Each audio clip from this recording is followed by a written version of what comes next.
Pemirsa, Indonesia tegas berada di garis terdepan mendukung kemerdekaan Palestina. Namun yang menjadi pertanyaan, kini satu forum dengan Israel dalam dewan yang sama. Diplomasi pun disebut sebagai jalan menjaga asa, namun publik bertanya sejauh mana nih garis antara strategi dan kompromi yang berbahaya. Mampu tidak ya Indonesia menjaga konsistensi dukungannya pada Palestina? Kita harapkan mampu, kita doakan mampu. Atau justru melunakkan sikap yang selama ini dijaga. Kita bahas bersama narasumber kita, juru bicara Amnesty International Indonesia, Hairil Halim. Assalamualaikum, selamat malam Mas Hairil. Waalaikumsalam, selamat malam Mas Yudi. Terima kasih banyak berkenan berbagi di Sindo Prime. Mas Hairil, apakah dalam tanda tangan yang sudah dilakukan oleh Netanyahu tadi, salah satu diantaranya juga adalah berjanji tidak akan ada kekerasan di Palestina, dan mungkinkah itu akan terwujud sehingga tidak ada lagi kekerasan di Gaza di Palestina? Jadi kami meragukan itu sebenarnya, karena terlepas dari segala upaya internasional yang telah dilakukan, itu serangan Israel ke Gaza itu masih terus terjadi. Apalagi kita tahu Board of Peace ini adalah bukan forum yang didesain untuk meminta pertanggungjawaban Israel atas kejahatan genosida, atas kejahatan pendudukan ilegal di sana, atas kejahatan kemanusiaan lainnya seperti kejahatan apartheid, dan juga segala bentuk pelanggaran HAM yang terjadi di di Palestina sana.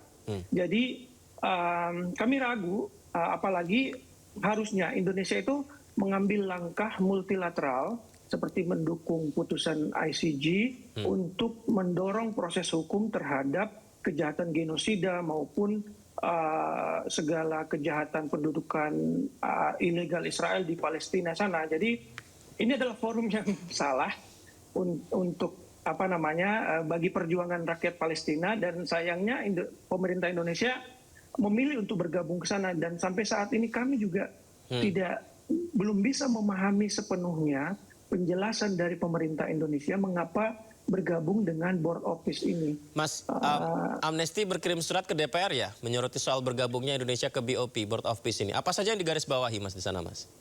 Jadi kami menggarisbawahi bahwa Indonesia itu memiliki tanggung jawab mandat internasional untuk mendorong proses hukum terhadap Israel atas kejahatan genosida, yang terlebih lagi yang telah berdekade lamanya, yaitu pendudukan ilegal di sana.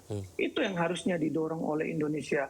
Oleh karena itu kami mendorong mengirimkan surat kepada DPR untuk agar DPR mengambil fungsinya sebagai check and balance untuk mempertanyakan keputusan politik luar negeri Indonesia ini bergabung dengan Board of Peace.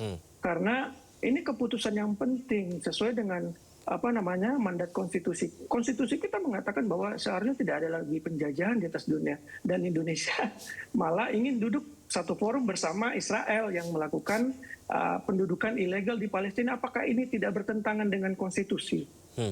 Jika alasannya adalah untuk melihat kestabilan dunia internasional, kemudian melihat strategi yang tepat, maka kita mungkin harus mengetahui terlebih dahulu di awalnya seperti apa, mencari gambaran luasnya terlebih dahulu. Apakah itu bisa menjadi pembenaran untuk bergabung di Board of Peace? Saya kira itu bukan suatu pembenaran, karena sangat jelas Board of Peace ini tidak melibatkan Palestina. Bagaimana mungkin upaya rekonstruksi di Palestina ini dilakukan oleh pihak-pihak yang seharusnya bertanggung jawab terhadap segala bentuk kejahatan genosida yang terjadi di sana, dan juga Indonesia berada di dalamnya tanpa mendorong proses hukum terhadap Israel. Jadi agak sulit kita melihat arah Board of Peace ini kedepannya seperti apa. Kami mendengar pada saat tanda tangan pertama di Davos ya, Presiden Prabowo Subianto, di sana juga Donald Trump memberikan rencana jangka panjangnya. Salah satunya adalah membangun ekonomi di Palestina untuk bisa lebih baik lagi dan menghasilkan lapangan pekerjaan. Apakah itu menjadi solusinya, Mas? Saya kira itu bukan solusi. Pembangunan fisik, pembangunan infrastruktur tanpa tanpa membawa perdamaian bagi rakyat Palestina itu adalah suatu perdamaian yang semu, karena bagaimana mungkin kita mencapai perdamaian di Palestina tanpa melibatkan orang Palestina. Itu yang menjadi dasar utama mengapa board office ini sangat bermasalah. Karena mencoba untuk melakukan rekonstruksi, mencoba untuk mengatur wilayah Palestina, dalam hal ini Gaza, tanpa melibatkan Palestina sama sekali. Jadi seharusnya Indonesia itu melihat hal ini terlebih dahulu melihat hal ini bahwa ada permasalahan di dalam board office ini. Kenapa tidak melibatkan warga Palestina? Oleh karena itu kita melihat bahwa ini lebih kepada membawa agenda-agenda yang nanti condong mengarah kepada kepentingan Amerika dan juga kepentingan Israel di dalam rekonstruksi Gaza ini. Baik, Mas Heryl dan juga pemirsa, sebelumnya kami juga disclaimer dulu, ini sudah mengundang DPR dan MUI, tapi hingga saat ini masih belum ada yang bersedia. Baik, Mas, kalau misalnya ini sudah berjalan karena sudah ditandatangani dan ada beberapa negara yang bergabung, bahkan Indonesia ada di sana, artinya kan proyek atau misi perdamaian yang diakui begitu ini akan segera dikerjakan. Apa konsekuensi yang harus dipahami yang berpotensi terjadi jika ini terus berjalan seperti rencana Trump? Ya, konsekuensi paling nyata adalah sebenarnya ini bisa membenarkan praktek genosida yang terjadi di Israel, di Palestina sana.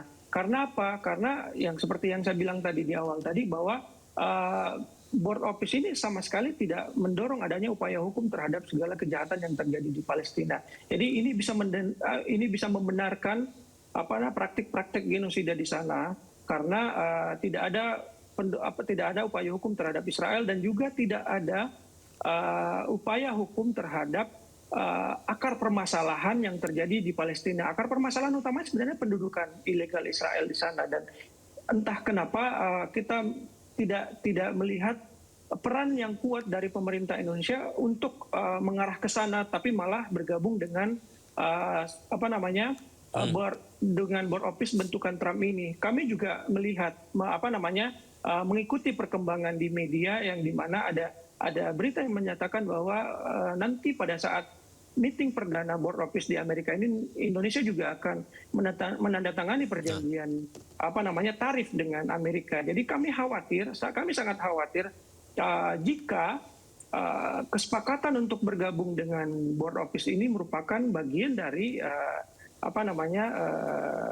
perjanjian dari tarif dagang yang dilakukan oleh Indonesia dan Amerika.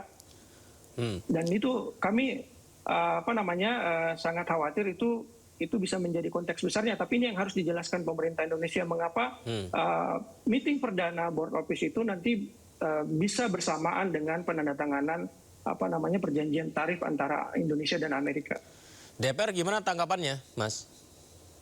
Kami belum mendapatkan respon resmi dari DPR setelah mengirimkan surat, dan kami masih menunggu.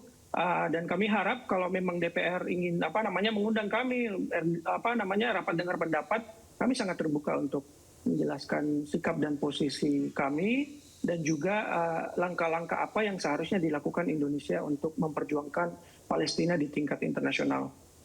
Bukankah kemarin juga Presiden sudah memanggil beberapa tokoh ya Mas ya, dan juga diplomat begitu, beberapa di antaranya akhirnya mencoba memahami dan memberi kesempatan kepercayaan kepada pemerintah akan hal itu.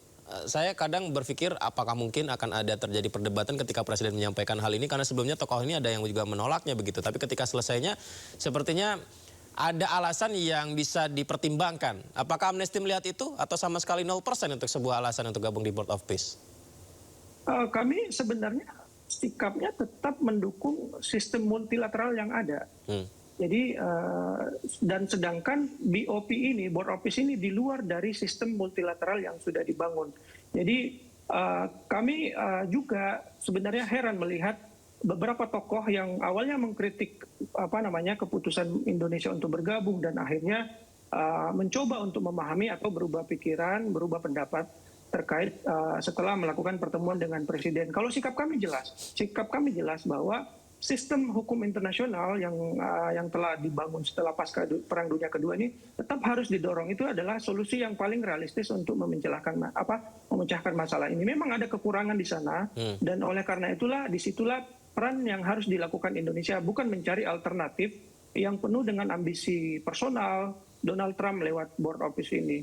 Bicara soal kekurangan, Mas, kita juga kan menunggu sikap dan juga solusi dari beberapa forum dunia ya, entah PBB, entah OKI, begitu, tentang beberapa konflik yang terjadi. Akan tetapi, terkadang hingga sekarang itu belum begitu realisasi maksimalnya terasa. Apakah ini menjadi satu pertimbangan sehingga Board of Peace menjadi salah satu opsi mungkin ditambah lagi supaya ada solusi konkret? Saya rasa itu bukan karena sistem internasional kita tidak berjalan, akhirnya kita membutuhkan BOP ini. Ini lebih kepada ambisi personal Donald Trump untuk dan kita nggak tahu apakah nanti BOP ini lebih menekankan pada proyek-proyek infrastruktur di sana yang dimana nanti orang-orang dekat dengan Donald Trump bakalan mengambil keuntungan dari sana. Itu yang kita khawatirkan karena seperti yang saya bilang tadi, ini BOP ini bukan lahir dari kegelisahan terhadap kebuntuan dalam proses diplomasi internasional. Menurut kami, negara-negara termasuk Indonesia belum melakukan upaya yang cukup kuat di dalam sistem multilateral yang kita punya ini sebelum mencoba untuk mengambil alternatif yang sebenarnya alternatifnya ini ya bermasalah, BOP ini. Baik, Mas Hairil dan juga pemirsa, kita simak dulu informasi berikut ini. Meski satu meja di Board of Peace, Indonesia mengecam keras keputusan Israel yang berupaya mencaplok wilayah tepi barat Palestina. Langkah Israel ini diambil guna memperluas wilayah kekuasaannya. Kita simak dulu ya. Ini diungkapkan Menteri Luar Negeri Sugiono dalam pernyataan bersama dengan para Menteri Luar Negeri 7 negara mayoritas Muslim yang diunggah di akun media sosial Kemlu. Langkah ilegal dinilai sebagai memaksakan kedaulatan Israel yang tidak sah dan memperkuat aktivitas permukiman penduduk Israel.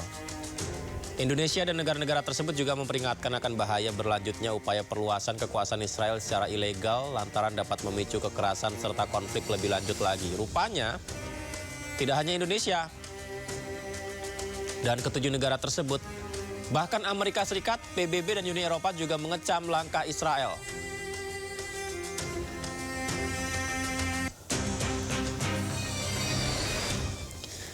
Baik, Mas Hairil, ini seperti dejavu ya, beberapa kali serangan-serangan yang dikecam oleh negara-negara lain. Apakah kecaman seperti yang tadi saya bacakan beritanya itu cukup membuat Israel untuk tahu diri begitu bahwa mereka melakukan sebuah pelanggaran? Saya kira kecaman sudah banyak dilakukan oleh pihak-pihak di komunitas internasional, tapi memang impunitas ini sangat kuat terhadap impunitas bagi Israel ini sangat kuat.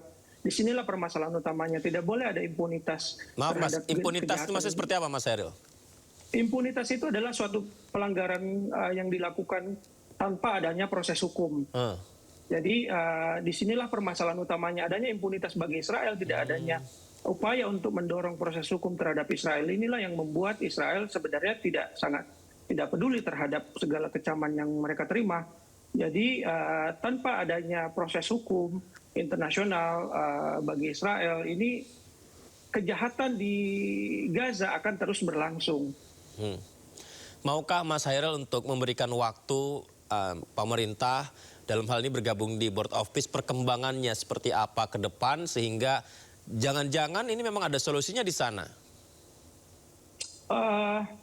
Kami nggak melihat solusi tanpa ada Palestina di sana. Jadi ini adalah forum yang sebenarnya sangat bermasalah karena membahas Palestina tanpa Palestina. Jadi bagaimana kita berharap terhadap suatu forum untuk membahas nasib suatu negara, dalam hal ini Palestina, tanpa melibatkan suara Palestina. Jadi apa yang perlu kita harapkan dari proses itu? Jadi tanpa adanya Palestina di sana, saya kira dan kami yakin Palestina tidak akan dilibatkan di sana karena seperti kita tahu sikap Benjamin Netanyahu itu sangat menolak adanya pelibatan Palestina di sana. Dan kalau kita lihat membaca laporan media internasional itu, dan bahkan Netanyahu itu bisa menentukan siapa negara yang bisa mengirim pasukan ke Gaza nanti. Jadi tanpa melibatkan sama sekali otoritas di Palestina sana. Jadi Board of Peace ini forum Presiden Amerika Serikat yang membentuk forum perdamaian atau personal Donald Trump yang membentuk forum perdamaian? Sulit dipisahkan sebenarnya posisinya, karena posisi Donald Trump sebagai Presiden Amerika dan memang kebijakan politik luar negeri Amerika sekarang dikontrol oleh personal, yaitu individu seorang presiden yang bernama Donald Trump. Jadi memang dan Donald Trump ini ya seperti kita tahu sangat mendukung kebijakan-kebijakan Israel di sana, di Palestina, dan tidak sama sekali tidak mendorong adanya upaya-upaya untuk mendengarkan suara-suara dari Palestina itu sendiri.